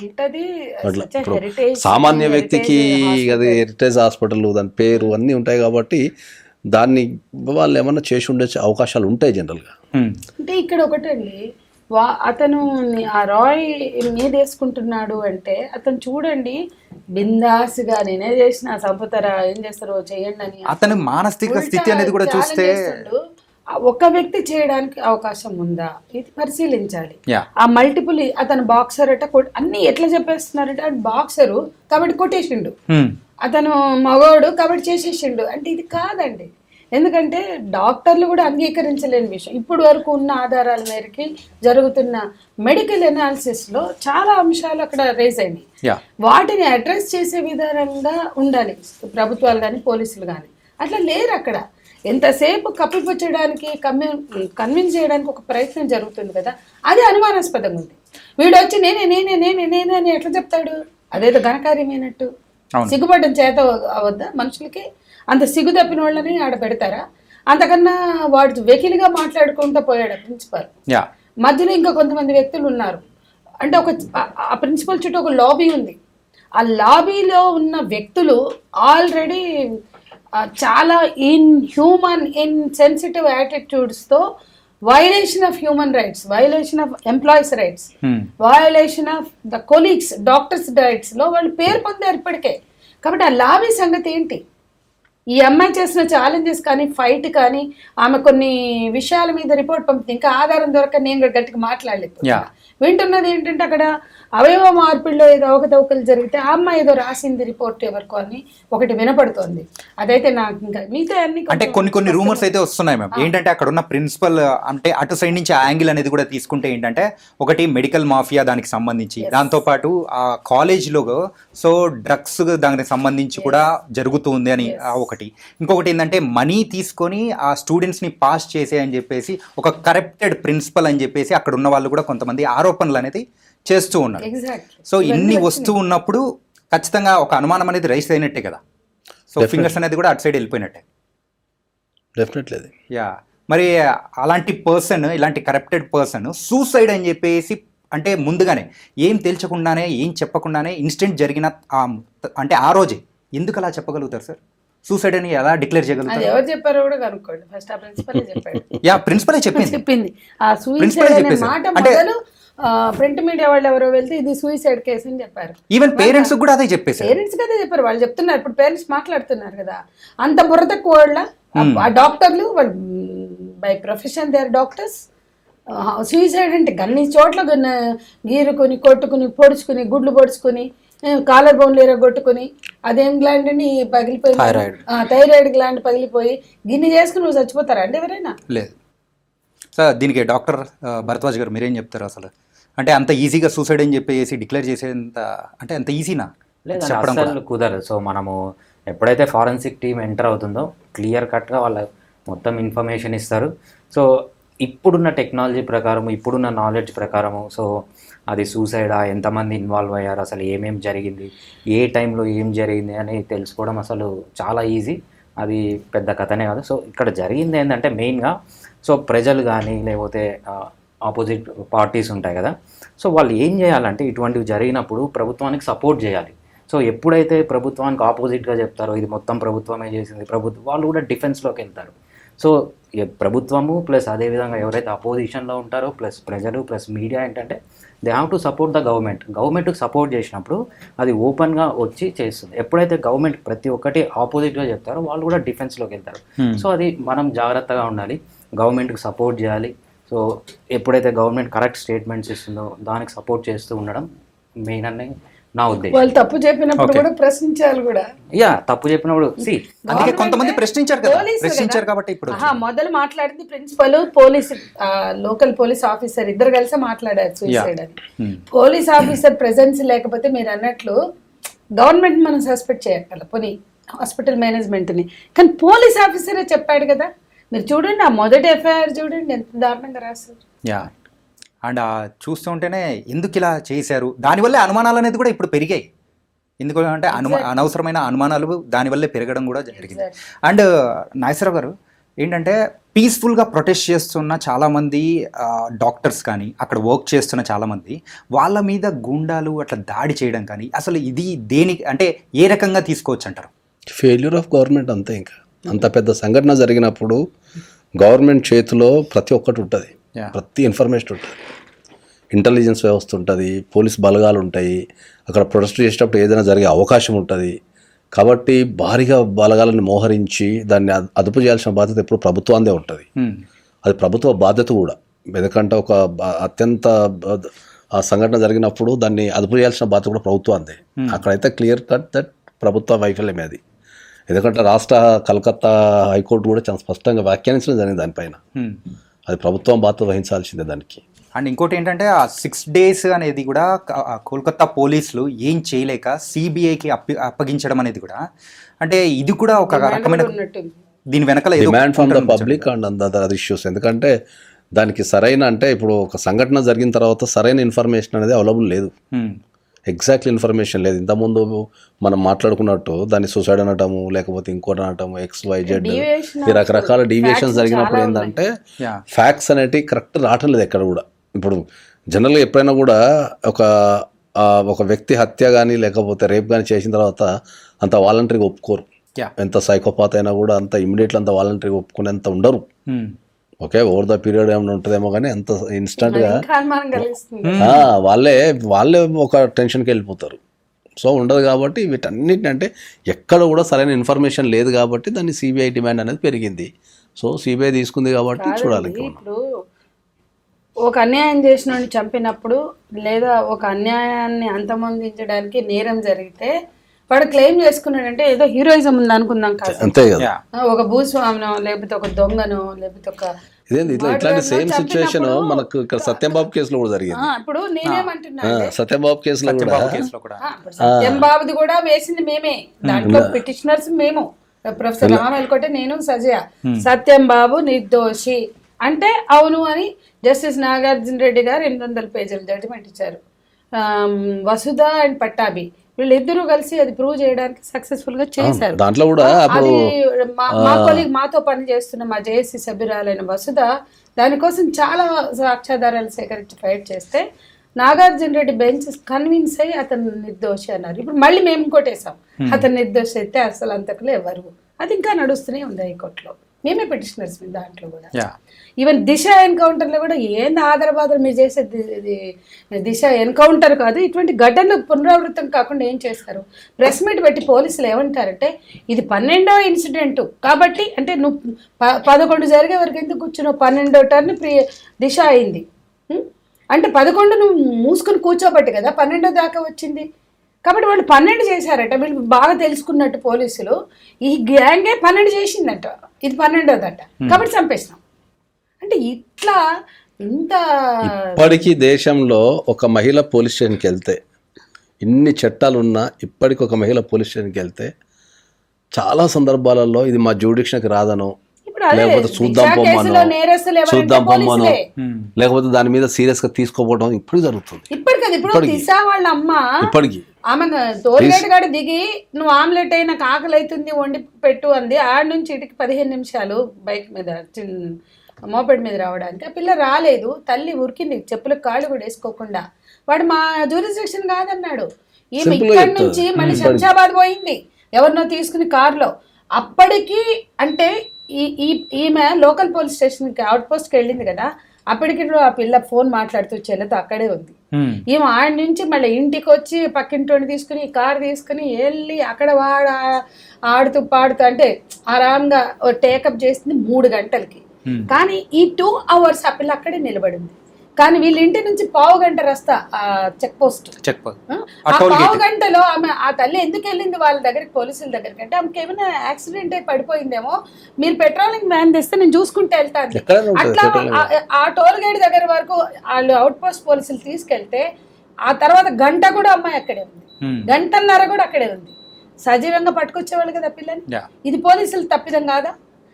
ఇది కప్పిపుచ్చుకో మొత్తం అవుట్రేజ్ వచ్చింది. జనం అంతా ఆనాడే వాళ్ళు జీపు తీసుకుని వెళ్తే ఆ పిల్ల అక్కడ దొరికేది, వీళ్ళు తప్పు చేశారు, మా జ్యూరిస్డిక్షన్ కాదన్నారు, ఆ తల్లిని క్షోభ పెట్టారు అని మాట్లాడితే పోలీసులు బాధ్యత వహించవలసిన చోట తెల్లారి డ్రామాలు ఆడి ఎన్కౌంటర్ చేసి పాలాభిషేకాలు చేసుకున్నారు. ఇది కాదు కదా కావాల్సింది ప్రజలకి. ఇందులో భద్రత ఏం లేదు కదా. ఏం మెసేజ్ పంపిస్తున్నారు? దిశ ఎన్కౌంటర్ తర్వాత ఆగ్నేయ అక్కడ నుంచి ఇప్పటి వరకు లేదు. మొన్న ఒక వారం 15 గంటలు మన హైదరాబాద్ ఎందుకు జరుగుతాయి? 3 ఏళ్ల పాప వాష్రూమ్లో ఉంటే పోతాడు ఒకడు, 11 ఏళ్ల పాపకి రిపీటెడ్ రేపులు జరిగి ఒకటి తర్వాత వాడి ఫ్రెండ్స్ ఆ పిల్ల 5th month ప్రెగ్నెంట్. మేము వెళ్ళాం ఆ కేసులో, మేము టేకప్ చేసినవి ఉన్నాయి. బ్లైండ్ గర్ల్ చాలా ఉన్నాయి మేడం. అసలు అంటే ఒక్కరోజు అనే కాదు, ఏ రోజు ఆగట్లేదు. ప్రతిరోజు ఒక 5 ఏళ్ల పాప దగ్గర నుంచి 80 ఏళ్ల ముసలోళ్ళ వరకు ఎవరికి భద్రత అనేది కూడా లేకుండా పోతుంది. మెయిన్గా ఎక్కడ ప్రాబ్లం వస్తుంది అంటే యాజ్ ఎ డాక్టర్గా మీరు చెప్పండి సార్, ఏంటంటే సో పేరెంట్స్ పెంచే విధానంలో ఏమన్నా తప్పులు ఏమన్నా దులుతున్నాయా? అంటే ఇది మంచి లేదు, ఇది చెడు అని చెప్పకోకుండా పెంచుతున్నారా, లేకపోతే ఎందుకు ఇలా జరుగుతుంది అనుకోవచ్చు? బేసిక్గా మనం ఇది తీసుకున్నప్పుడు ఏమవుతుందంటే, సో ఎప్పుడైతే ఇది జరుగుతుందో అందరు వస్తున్నారు, సో చాలామంది మాట్లాడుతున్నారు, కానీ కరెక్ట్గా చేయాల్సింది ఏంటంటే, సో చిన్న ఎగ్జాంపుల్ ఇస్తాను మీకు. సో ఏదైనా సెక్షువల్ యాక్టివిటీ దేని గురించి అన్నా మాట్లాడినప్పుడు మీడియా కానీ సినిమాలు కానీ ఎవరు ఎగ్జాంపుల్ తీసుకుంటారంటే ఓషో అనే అతని ఎగ్జాంపుల్ తీసుకుంటారు, లేకపోతే స్వామి నిత్యానంద ఎగ్జాంపుల్ తీసుకుంటారు. కానీ ఈ రేప్స్ పైన రీసెర్చ్ చేసి చిన్న సెక్షువల్ అసాల్ట్ అంటే సెక్షువల్ హరాస్మెంట్ అనేది ఇనిషియల్ స్టేజ్ అనుకోండి, సెక్షువల్ వాయిలెంట్ స్టేజ్లోకి వెళ్తాయి. దీని మధ్యలో చాలా ఉంటాయి, అంటే చాలా different modes of sexual harassment కానీ సెక్షువల్ అసాల్ట్ కానీ చాలా ఉంటాయి. సో వీటిపైన అంతా రీసెర్చ్ చేసిన సైంటిస్టులు చాలామంది ఉన్నారు. సో దీంట్లో టాప్ సైంటిస్ట్ వచ్చి మనకి యూఎస్లో ఉంటాడు, ఆయన పేరు డేవిడ్ బస్. సో ఎంతమందికి తెలుసు డేవిడ్ బస్ అనే అతను? సో ఆ డేవిడ్ బస్ అనే అతను జనరల్ పబ్లిక్ కోసం బుక్స్ రాశారు. సో దాన్ని యూకేలో పబ్లిష్ అయింది, యుఎస్లో పబ్లిష్ అయింది. సో ఆ బుక్ పేరు వచ్చి when men behave badly. So ఆ బుక్ అనేది చాలా మంచి బుక్. ఎంతమంది ఆ బుక్ చదివారు? సో ఒక మదర్ చదవచ్చు, ఒక ఫాదర్ చదవచ్చు, ఒక టీచర్ చదవచ్చు, ఒక ఇన్స్టిట్యూషన్లో ఉన్న హెడ్ చదవచ్చు. ఆ బుక్లో ఏముంటుందంటే డీటెయిల్ అనాలిసిస్ ఉంటుందంట, సైంటిఫిక్ ఆల్మోస్ట్ 30 years రీసెర్చ్ చేసి రాసిన బుక్ అనమాట. సో ఎలా పేరెంట్స్ ఎటువంటి జాగ్రత్తలు తీసుకోవాలి, ఇన్స్టిట్యూట్స్ ఎటువంటి జాగ్రత్తలు తీసుకోవాలి, ఫాదర్ ఎటువంటి జాగ్రత్తలు తీసుకోవాలి, మదర్. సో డీటెయిల్గా చిన్న సెక్షువల్ హరాస్మెంట్ నుంచి సీరియస్ వరకు ఎలా హ్యాండిల్ చేయాలని నీట్గా రాశారనమాట. సో ఇప్పుడు యూఎస్లో వాళ్ళు ఏం చేస్తున్నారంటే చాలా కాలేజెస్ కానీ ఆయన రాసిన బుక్స్ని ఇంప్లిమెంట్ చేస్తున్నారు. కానీ ఇండియాలో ఏం చేస్తున్నారు, ఎప్పుడైనా జరిగినప్పుడు ఏ బాబాని పిలిపిస్తున్నారు, లేకపోతే జ్యోతిష్యుని పిలిపిస్తున్నారు, వీళ్ళ ప్రకారం చేస్తున్నారు. ఎంతమందికి తెలుసు డేవిడ్ బస్ అనే అతను, ఆయన రాసిన బుక్స్ కరికులంలో పెట్టాలన్న డిమాండ్ ఎప్పటి నుంచో ఉంది. మనం అది పొద్దున ప్రేయర్ చేసినప్పుడు ఒక 5 minutes చెప్పినా సరిపోతుంది పిల్లలకి. అప్పుడు అంటే మోరల్ ఎడ్యుకేషన్ గతంలో ఉండేది, ఇప్పుడు లేదు. రెండోది, ఇప్పుడు మన కరికులంలో సెక్షువల్ హెరాస్మెంట్ జస్టిస్ నిర్భయ ఘటన తర్వాత నిర్భయ చట్టం వచ్చింది. దానికి ముందు జస్టిస్ వర్మ కమిటీ సిఫార్సులు అని చెప్పిన పాయింట్స్ అన్ని ఉన్నాయి. చాలా అద్భుతంగా ఈ ర్యాగింగ్ ఏంది, ఈ టీజింగ్ ఏంది, యాడమీయుల సరసమా, బామర్దల సరసమా, ఈ టీజింగ్ ఏంటి, ఈ టీజింగ్ ఏంటి, అది లైంగిక వేధింపు అనాలి. లైంగిక వేధింపు, అంటే sexual harassment, sexual attack, sexual abuse, sexual అట్రాసిటీగా దాన్ని 4 partsగా చేశారు. ముందు ఇందాక నేను అనుకుంటా లైంగిక వేధింపులే తర్వాత అట్రాసిటీకి మారుతాయి. సో లైంగిక సెక్షువల్ హెరాస్మెంట్ వదిలేస్తే అబ్యూస్ అవుతుంది, అబ్యూస్ వదిలేస్తే ద నెక్స్ట్ లెవెల్ అటాక్ అవుతుంది, ఆ నెక్స్ట్ లెవెల్ అట్రాసిటీ అవుతుంది. వాటిని చాలా స్పష్టంగా ప్రభుత్వ ఉద్యోగులు చేస్తే పెద్ద మామూలు వాళ్ళు చేసిన కన్నా తీవ్రమైన నేరం. ఆ తర్వాత పోలీస్ కానీ అంటే కంచె చేనం వేసినట్టుగా ప్రభుత్వ యంత్రాంగాల్లో రక్షణ కోసం పనిచేసే యంత్రాంగాలు ఉంటాయి, వాళ్ళు చేస్తే మరింత తీవ్రమైన నేరంగా ఉండాలని శిక్షలు కూడా ప్రతిపాదించాడు. టిల్ డెత్ కూడా మీరు లైఫ్ వేయాలంటాడు ఆయన. మరీ సివియారిటీ క్రైమ్ అంటే డెత్ వేయచ్చు అంటారు వర్మ కమిటీ సిఫార్సు. అవి ఎక్కడ ఇంప్లిమెంట్ చేస్తున్నారు, వాటిని ఎక్కడ అసలు అర్థం చేయిస్తున్నారు? మేమేమంటున్నామంటే ఏదైనా జరగంగానే ప్యానిక్ అయిపోయి ఉరిశిక్షలు ఎన్కౌంటర్లు అని ఊగడం కాదండి, ఆలోచింప చేయాలి కదా. Rape is not men's choice. ఎక్కడున్నా ఉండని, ఎప్పుడన్నా ఉండని, ఎట్లన్నా ఉండని, అమాయకంగా ఉందా, ఒంటరిగా ఉందా, బట్టలు ఎక్కువ వేసుకుందా, తక్కువ ఉందా, అరే నువ్వెవడివ్వాయి నువ్వు చేయడానికి? Don't touch her without her consent. అది చెప్పొచ్చు కదా. ఎన్ని మాట్లాడతారు ఉరిశిక్షలు, ఎన్కౌంటర్లు. Don't touch her without her consent అని చెప్పడానికి ఏం మాయరోగం అండి ప్రభుత్వాలకి, పాలకులకి, సివిల్ సొసైటీకి ఆ నాలెడ్జ్ ఇవ్వడానికి మనకున్న ప్రాబ్లం ఏంటని అడుగుతున్నా. Minor don't touch her with consent also. So ఇలాంటిది ఎక్కడైనా స్టార్ట్ అవ్వాలంటే అది ప్రతి ఒక్కరి ఇంట్లో నుంచే స్టార్ట్ అవ్వాలి. తల్లిదండ్రులు కానీ ఎవరైనా కానీ వాళ్ళు చెప్పడం అనేది కూడా మొదలెట్టాలి. పిల్లలు మీరే కన్నారు, పోలియో చుక్కలు మీరు వేసుకోండి అని చెప్పకుండా ఉన్నారా గవర్నమెంట్ వాళ్ళు? అమితాబ్ బచ్చన్తో, ఆమీర్ ఖాన్తో 2 చుక్కలు వేసుకోండి, పోలియో పోగొట్టుకోండి, 2 బూందాలు పోలియో ఎరాడికేట్ కరోనా ఎందుకు చెప్తున్నారు? పులిరాజాకి ఎయిడ్స్ వస్తుందా అని దేశం అంతా అన్ని ప్రింట్ మీడియాలో ఒకే రోజు యాడ్ ఇచ్చినాయి. అన్ని ఎలక్ట్రానిక్ మీడియాలో అక్కడ doctor, engineer, dhobi, vegetable vendor, truck driver అందరు కూడా పులిరాజుకి ఎయిడ్స్ వస్తుందా, పులిరాజుకి ఎయిడ్స్ వస్తుందా అని ప్రశ్న. ఓ అమ్మ ఊదరగొట్టినారు. అన్ని భాషల్లో ఒకే రోజు వచ్చినాయి ఎలక్ట్రానిక్ యాడ్లు, అన్ని భాషలు, గుజరాతీ, బెంగాలీ, తెలుగు, మరాఠీ అన్ని. దేశమంతా ఒకే రోజు పులిరాజాకి ఎయిడ్స్ వస్తుందా అనేది ప్రింట్ మీడియాలో వస్తుంది, ఎలక్ట్రానిక్ మీడియాలో వస్తుంది. 30 రోజులు క్యాంపెయిన్ నడిపారు.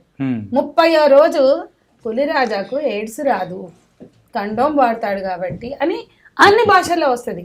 అది ఎంత ఏదంటే చూడు, కాన్ కోల్ కేసు ఉన్నది, చెవులు ఇప్పి చెప్పించినారు, బుర్ర ఇప్పి ఎక్కించినారు. మరి అది ఎవరి బాధ్యతను చేసింది ప్రభుత్వం? అంటే ఇంతమంది మహిళల భద్రత బాధ్యత కాదా? ఇదే బెంగాల్ ధనుర్జయ చటర్జీ అనే వాడికి 13 ఏళ్ల తర్వాత ఉరి శిక్ష వేసి భారత ప్రభుత్వం, బెంగాల్లోనే జరిగింది అది కూడా, 13 ఏళ్ల తర్వాత మరణశిక్ష వేస్తే ఆ మరణశిక్ష వేసిన రోజు భారత ప్రభుత్వం ప్రకటించింది ఇది అత్యాచార నేరస్తులకి ఒక హెచ్చరిక, భారతదేశంలో ఇక అత్యాచారాలు పునరావృతం కావు అని ఆశిస్తున్నామని ఇచ్చింది. ఇదే బెంగాల్లో జరిగిన ధనుంజయ చటర్జీ ఇష్యూలో, ముఖర్జీయో చటర్జీ వాడు ధనుంజయ పేరైతే, ఆ తెల్లారే 90 జరిగినాయంట భారతదేశం. అంటే ఇదేదో పబ్లిసిటీగా ఇస్తున్నా అంటే ఏంటంటే దాన్ని ఇంకా ఎక్కువ అయిపోయేలా చేస్తున్నారు. భారత ప్రభుత్వం ఆకాంక్ష మరణశిక్ష అత్యాచారాలను ఆపుతుంది అని Indian government has given that statement. నేను అనేది వ్యక్తులు మాట్లాడి, మీడియా మాట్లాడి కాదు.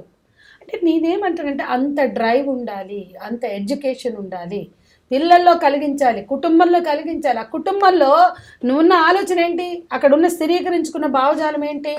అమ్మాయిలంటే సెక్షువల్ ఆబ్జెక్ట్స్, నువ్వు చూసే సినిమాలు, నువ్వు చూసే అన్ని ఇప్పుడు సినిమాలు అంటే ఒకటి గుర్తొచ్చింది, రియాలిటీ షోస్.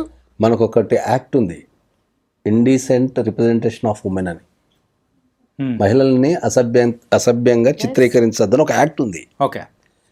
నా 15 సంవత్సరాల కెరియర్లో ఇప్పటిదాకా ఆ యాక్ట్ మీద ఒక్క కేసు లేదు, లేదు అవదు. ఒక్క కేసు లేదు. ఒక్క కేసు చూడలేదు. అన్ని సినిమాలు జబర్దస్తులు లేకపోతే రియాలిటీ షోస్ అంతా ఒక చెప్పాయి. అమ్మాయిని అసభ్యంగా చిత్రీకరించొద్దు, చూపించొద్దు అని చెప్పడానికి ఒక యాక్ట్ ఉంది దేశంలో. మరి ఇంతమంది హీరోయిన్లు కానీ, లేకపోతే దర్శకులు కానీ, లేకపోతే మీడియాకి కానీ అసలు ఆ యాక్ట్ ఉందనే విషయం కూడా తెలియదు, తెలుసా? ఈ రియాలిటీ షోస్ కూడా సెక్స్ ఆబ్జెక్ట్స్ గా మాట్లాడుతుంటే అంటే ఇస్తున్నారు బుర్రలకి. ఆ యాక్ట్ యొక్క ఉద్దేశం ఏముంది? మహిళల్ని అసభ్యంకరంగా చిత్రీకరించద్దు అనేది యాక్ట్. అది ఒక్క కేసు అంటే ఎక్కడన్నా ఎవరైనా పెడతారేమో అని కూడా చూస్తుంటే ఒక్క కేసు లేదు. Representation of women. And topic ఇది కొంచెం డివేట్ అవుతుంది. సో కమింగ్ టు ఈ టాపిక్ విషయానికి వస్తే మాత్రం ఆర్జే కార్ మెడికల్ కాలేజ్లో జరిగిన ఇన్సిడెంట్. సో మరి ఆ ఇన్సిడెంట్ అభయ, సో ఆవిడైతే సెకండ్ ఇయర్ పీజీ స్టూడెంట్గా కూడా ఉంది. సో 36 hours ఒక వర్క్ కంటిన్యూస్గా చేయడం ఏంటి సార్? వాళ్ళ మానసిక స్థితి అనేది కూడా ఎలా ఉంటుంది సార్? అంటే ఏంటంటే మనం నార్మల్గా 24 గంటల్లో 20 గంటలు మేలుకుంటేనే మనం ఏ పని చేయలేక మనం చాలా డిస్టర్బ్ అయిపోతుంటాం. అలాంటిది 36 hours ఇట్లా కంటిన్యూస్గా వర్క్ చేశారంటే అది అంటే ఆవిడ ప్రతిఘటించడానికి కూడా అక్కడ అంటే ఓపిక అనేది కూడా లేకుండా పోయింటుంది కదా, అది కూడా ఒక కారణం అనుకోవచ్చు కదా. చాలా మంచి రీజన్ అండి. ఎందుకంటే ఫర్ ఎగ్జాంపుల్ ప్రతి మనిషి అనేవాడు ఆన్ అన్ యావరేజ్ 100 రోజుల్లో 80% ఆఫ్ ది డేస్ మనకు 7 to 9 hours నిద్రపోవాలి. ఎప్పుడైతే పర్ డే 7 to 9 hours నిద్రపోతాడో మెయిన్గా వాళ్ళల్లో వచ్చే ప్రాబ్లం ఏంటంటే కాగ్నిషన్. సో కాగ్నిషన్ అంటే ఏంటంటే మనం ఏదైనా ఆపద వచ్చినప్పుడు ఎలా తప్పించుకోవాలి, మనం లాజిక్ ఎలా యూజ్ చేయాలి, స్ట్రెంగ్త్ కానీ ఇవన్నీ తగ్గిపోతాయి అన్నమాట. సో ఎప్పుడైతే నిద్ర లేదో బట్ 36 hours కంటిన్యూస్గా డ్యూటీ చేయడము అనేది కంప్లీట్గా వాళ్ళ కాగ్నిషన్ పోతుంది, వాళ్ళ స్ట్రెంగ్త్ తగ్గిపోతుంది, వాళ్ళ ఇమ్యూనిటీ తగ్గిపోతుంది. మెయిన్గా ఇది కూడా ఒక రీజన్ ఉండొచ్చు తప్పించుకోకపోవడానికి. కానీ మీరు చెప్పినట్లు ఈ 36 hours అనేది చాలా వరకు ప్రతిఘటించిందని చెప్పేసి వచ్చింది. అండ్ అక్కడ గోర్లలో కూడా మరి అయితే ఆ నిందితుడి యొక్క స్కిన్ది కానీ అన్నీ దొరికాయి. రైట్, అదే ఆమె ఎవ్రీడే 8 hours నిద్రపోయి పర్ఫెక్ట్గా ఉంటే ఇంకా స్ట్రెంగ్త్ ఉండేది, ఇంకా కాగ్నిషన్ ఉండేది. సో ఏదన్నా వెంటనే చప్పుడైన వెంటనే లేసేది. So something would have happened, ఎందుకంటే ఆ కాగ్నిషన్ తగ్గిపోకుండా ఉంటాయి. సో ఇదే కాదండి, నేను చాలా కేసెస్ చూశాను. కొంతమంది పీజీస్ ఎలా ఉంటారంటే, నేను ఇంటర్న్షిప్లో ఉన్నప్పుడు పీజీస్ని చూశాను. వాళ్ళు ఎలా చేస్తారంటే కంటిన్యూస్గా 1 week నైట్ డ్యూటీ లేదు, మార్నింగ్ డ్యూటీ లేదు. ఏదన్నా ఒక 5 minutes 10 నిమిషాలు దొరికితే పేషెంట్ వార్డుకి షిఫ్ట్ చేసే ముందు ఒక మూల కూర్చొని నిద్రపోయి ఇట్లా పడుకుంటారు పాపం. అట్లా డేస్ టుగెదర్. ఈ 36 hours అనేది చాలా తక్కువ. Weeks together 7 hours 7 days నిద్రపోని, 1 month నిద్రపోని పీజీస్ని కూడా నేను చాలా మందిని చూశాను అనమాట. ఓకే, మెయిన్గా దీనికి ఏమన్నా మార్పులు చేస్తే ఏమన్నా మంచిదంటారా? తప్పకుండా అండి. మనకు ఏదైతే వర్క్ కల్చర్ ఉందో, సో ప్రతి ఒక్కరూ కరెక్ట్ టైంకి నిద్రపోవాలి, కరెక్ట్ టైం నిద్ర లేయాలి, సో కాగ్నిషన్ పెరగాలి. సో అదేవిధంగా మెయిన్గా ఏంటంటే ఈ లాస్ ఎప్పుడైతే మనం చేస్తామో ఓన్లీ ఏ జాతకాలు చెప్పేవాడినో ఒక లాయర్నో మేడం లాంటి వాళ్ళనో పిలిచకుండా ఒక సైంటిస్ట్ని పిలవండి. ఒక రేప్ గురించి లేకపోతే ఒక సెక్షువల్ అసాల్ట్ గురించి రీసెర్చ్ చేసిన సైంటిస్ట్ని పిలిచి వాళ్ళ ఇది తీసుకొని లాస్ కన్నా చేస్తే మనము చాలా వరకు అవాయిడ్ చేయగలము. అండ్ ఒక 12 years బ్యాక్ నిర్భయ దుర్ఘటన అనేది మనం చూసాము, విన్నాము. సో అదెంత సెన్సేషనల్గా క్రియేట్ అయిందో ఇప్పుడు కూడా ఇది అంతే సెన్సేషనల్గా క్రియేట్ అయింది.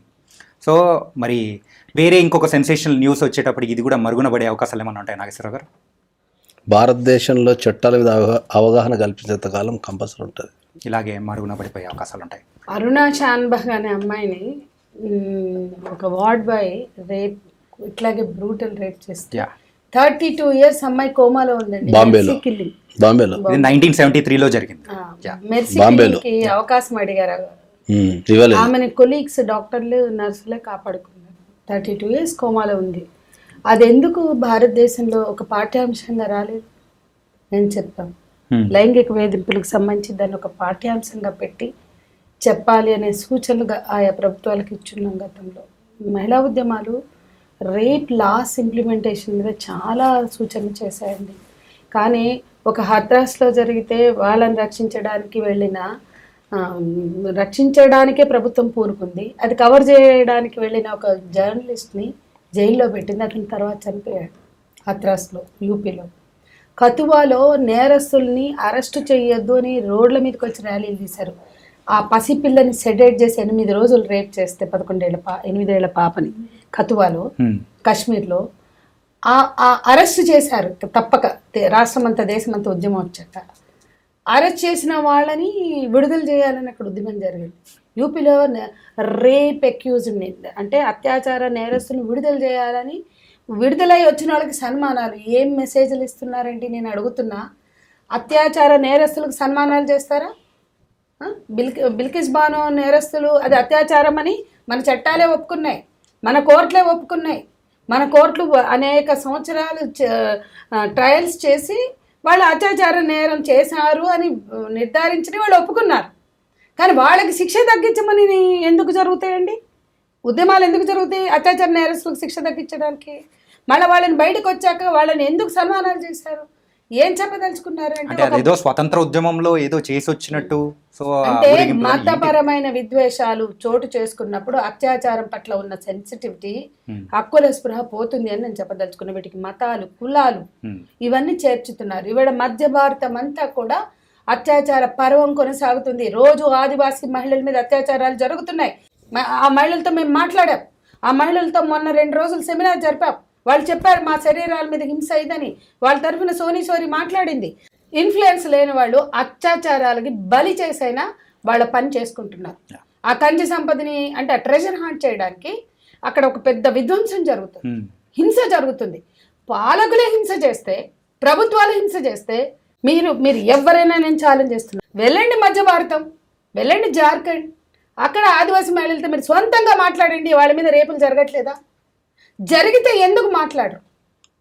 కాబట్టి అక్కడ అధికారికంగా రేపులు చేస్తుంటే మనం మూసుకుని కూర్చుంటాం. ఎవడైనా చేస్తాడు, ఎక్కడికైనా పోతే రేపు మన ఇళ్లలో కూడా వచ్చింది. అదే కలకత్తాలో జరిగింది రేపు. అందుకని అత్యాచారాలు జరగని భారతం కావాలి. రాజకీయాలకు అతీతంగా ఎవడు చేసినా ఎక్కడ చేసినా అత్యాచారం నేరం. ఆ నేరం చేసిన వాడిని శిక్షించండి, చట్టబద్ధంగా శిక్షించండి. దానికోసం ఆయన చెప్పినట్టు చట్టాలను ప్రచారం చేయండి. కానీ ఏ నేరస్తుడు కూడా మేనేజ్ చేసుకోకుండా చూడండి. జరిగిన నేరం జరిగితే ఆ చట్టాన్ని వాడు తప్పించుకోగలడు అన్న మెసేజ్ ఇస్తే, ముఖ్యంగా ఈ బడాబాబులు చేసినప్పుడు ఆ మెసేజ్లు చాలా మంది ఉసికొల్పుతున్నాయి. ఖచ్చితంగా మీరు ఇందాక సార్ కూడా చెప్పినట్టయితే సో ఆ శిక్షలు ఎంత పడ్డాయి ఏంటి అనేది కూడా మనం పబ్లిషైజ్ ఎలా చేసామంటే మాత్రం తగ్గే అవకాశాలు కూడా ఉంటాయి అంటున్నారు. బిఫోర్ క్లోజింగ్ దిస్ చర్చా కార్యక్రమం సార్, ఏంటంటే ఇప్పుడు ఇంత జరిగిన తర్వాత సంజయ్ రాయ్ అని చెప్పేసి ఆ పర్సన్ దొరికాడు, ఇంత జరిగింది. సో శిక్ష అంటే ఏ సెక్షన్ల కింద శిక్ష పడే అవకాశం ఉంటుంది? ఎన్ని నాళ్ళు తనను జైల్లో ఉంచే అవకాశాలు ఉంటాయి? బెయిల్ అయితే ఇచ్చే అవకాశం ఉండకపోవచ్చు. ఓకే, ఎందుకంటే అది కష్టం ఈ కేసులో బెయిల్ అయితే. నాకు తెలిసి అండర్ ట్రయల్స్నే, ఎందుకంటే సిబిఐ ఎంటర్ అయిపోయింది కాబట్టి ప్రతిష్టాత్మకంగా తీసుకున్నారు కాబట్టి కేసుని అండర్ ట్రయల్స్ని దీన్ని ఇమీడియట్లీ అంటే అకార్డింగ్ టు దలా మనకు చట్టంలో ఉన్న ప్రొవిజన్స్ ఏవి మార్కెట్లో వర్తించవు జనరల్గా. సో నాకు తెలిసి విత్ ఇన్ ద 6 months లోపు వాళ్ళు ట్రయల్స్ పూర్తి చేసి నాకు తెలిసి ఉరిశిక్ష చేసే అవకాశం ఉండొచ్చు. ఎందుకోసం అంటే ఇది ఒక సెన్సేషనల్ కేసు కాబట్టి అని కాదు, దాంట్లో జరిగిన పరిణామాలను బట్టి కేసు అది. అట్లాంటి పరిణామాలు దేశవ్యాప్తంగా మస్తు జరుగుతున్నాయి. కాకపోతే ఇది మనకు బయటకు వచ్చింది అంతే. బయటకు రాని ఇట్లా ఘోరమైన చాలా ఉన్నాయి. పొరలేక చాలా ఉన్నాయి. అట్లా అత్యాచారం ఒక ఆయుధంగా మారిన చోట, అత్యాచారాన్ని ఒక ఆయుధంగా ప్రయోగించిన చోట ఎవరు ఆపలేరు. అత్యాచారం ఒక ఆయుధం కాదు, మగవాళ్ళ చేతిలో అది ఆయుధం కాదు, ఎవరైనా కావచ్చు. కాబట్టి అక్కడ ఆమె ప్రశ్నించింది కాబట్టి అంత క్రూయల్గా చంపారు అనే ప్రశ్న ఇక్కడ ఉంది, అంటే ఒక ఆలోచన ఉంది. కాబట్టి అత్యాచారాన్ని ఒక ఆయుధంగా ప్రయోగిస్తున్న సంస్కృతికి వ్యతిరేకంగా లేదా ఆయుధంగా ప్రయోగిస్తున్నటువంటి ఒక ఘటనలు ఏవైతే ఉన్నాయో వాటి మీద ఒక చర్చ జరగాలండి. అది ఎప్పటికీ ఆయుధంగా మారకూడదు. సో నిజంగా sir, and thank you so much ma'am. అంటే ఈ చర్చా కార్యక్రమంలో అయితే ఖచ్చితంగా చాలామందికి కూడా ఒక మేలుకొల్పులా కూడా ఉండొచ్చు, అండ్ వాళ్ళ పిల్లలకు కానీ సో ఇలా చేయకూడదు అని చెప్పే అవకాశాలు అనేది కూడా రావాలనే ఈ చర్చా కార్యక్రమం యొక్క మెయిన్ ఉద్దేశం. అండ్ దీన్ని ఇంకా ఈ ఉద్యమం వీ వాంట్ జస్టిస్ అంటూ కూడా మరి అంటే ఈ యొక్క కేసులో ముందుకు తీసుకెళ్ళాలి. సో వెళ్తున్న వాళ్ళందరికీ కూడా మనం కూడా సపోర్ట్ చేయాలని కూడా కోరుకుంటున్నాము. So thank you so much ఈ చర్చా కార్యక్రమంలో పాల్గొన్నందుకు భరద్వాజ్ గారు, సంధ్య గారు అండ్ మరి నాగేశ్వరరావు గారు. సో గైస్, మొత్తం మీద అయితే మరి ఆర్జే కర్ మెడికల్ కాలేజ్లో జరిగిన ఇన్సిడెంట్ అయితే నిజంగా చాలా అమానుషం. సో ఇలాంటివి జరగకుండా ఉండాలి అంటే మరి సంధ్య గారు అండ్ మరి నాగేశ్వరరావు గారు అండ్ మరి భరద్వాజ్ గారు చెప్పినట్టు మెయిన్గా సో గవర్నమెంట్స్లో మరి అయితే కొన్ని మార్పులు అనేది కూడా రావాలి, చట్టాలు కూడా ఇంకా కఠినంగా ఉండాలి. సో ఎవరికైతే శిక్ష పడతాయో ఆ శిక్షను కూడా సో ఎంత పడింది, ఇంత భయంకరంగా పడుతుందా అని చెప్పి పబ్లిషైజ్ చేసేలా ఉంది అంటే మాత్రం ప్రజల్లో మార్పు ఖచ్చితంగా వస్తుందని కూడా చెప్పారు. సో మరో చర్చా కార్యక్రమంలో మళ్ళీ కలుద్దాం. అంతవరకు take care. This is your Chanakya. See you.